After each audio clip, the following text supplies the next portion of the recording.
boots, and he's just on a year old, and he's come in because he's sore on this left front leg when he walks. He's not putting all his weight, he is putting it down, but not putting all his weight on it. So first thing that I do is actually feel, usually from the shoulder downwards, and just have a feel to see if there's any sore or swollen spots. He is quite tender, but when I get down to here, he's really quite not happy about it. So there's a few things I would certainly not rule out that there's a broken foot, but more often than not, he's usually been fighting with another cat. So I usually ask the client some important questions like, has it come on slowly over a day or so, or did he just suddenly come in and he's lame? Because that could be that he's fallen and broken something.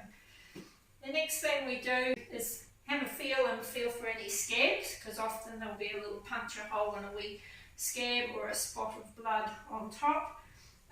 And I've actually had a look, and it was very hard to find, but just underneath, right next to his pad, you might show me or not. He's got a wee dot just there, which is all I can find. Yes, it is.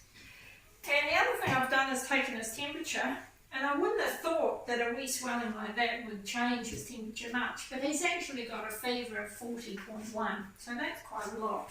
So he definitely needs some antibiotics for this foot, so we're going to get him on some antibiotics, and then he'll be feeling a lot better. But certainly if you've got a lame cat, have a bit of a feel yourself. You might find something obvious and locate where it is, but definitely get them to your vet. They'll most likely need some sort of treatment, and they might even need an x-ray if it's a broken leg or something a bit more nasty. Alright, so there we go. Hey Boots, we'll get you fixed up soon.